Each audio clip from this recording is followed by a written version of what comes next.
पवित्र नवरात्रिर द्वितीय दिन माँ ब्रह्मचारिणींकर पूजा आराधना करा जाए। पौराणिक कथानुसारे जेबे महादेव माता सतींकर वियोग को सह्य न करि पारि ध्यान रे लीन थिले, सेतेबेले देवता माने कामदेवंकु तांको ध्यान भंग पाई पठाइले।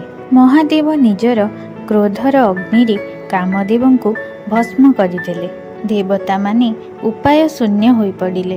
सेतेबेले देवी सतींक जन्म हिमालयर राजांक पुत्री पार्वती रूपरे होई सारिथिला। देवी पार्वतींकर विवाह योग्य बयस होई सारिथिला। सेतेबेले देवर्षि नारद देवींकु समस्त विषय कही तांकु कठोर तपस्या करी महादेवंकु प्राप्त करिवार परामर्श देले। देवी पिता मातांकु तपस्या करिबा पई अनुमति मागिबारु पिता मातांकर पुत्रींकु एपरि कष्टरे देखिबार इच्छा नथिले सुधा पुत्रीर मनोबल देखि सेमाने अनुमति देले। एहा परे देवी कठोर तपस्या करिबा आरंभ कले। किछि वर्ष जाई देवी गछरु झड़ीथिबा बिल्व पत्रकु आहार करी तपस्या कले। किछि वर्ष परे देवी बिल्व पत्रर आहार छाड़ी देबारु तांकर नाम अपर्णा हेला। एहा परे देवी जल और खाद्य आहरण संपूर्ण त्याग करी हजार हजार वर्ष पर्यंत कठोर तपस्या कले। एहा द्वारा देवींक शरीर क्षीण होईगला। देवींकर एपरी अवस्था देखि तांको पितामाता और समस्त देवता बहुत दुखित हेले। शेषरे देवींकर दृढ़ मनोबलर जय हेला।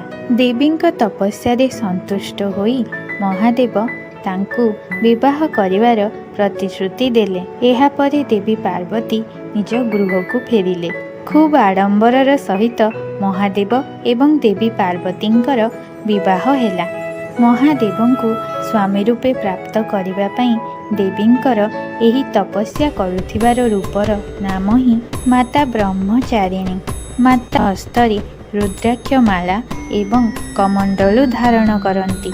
एही रूपरे माता श्वेत वस्त्र परिधान करिछंती।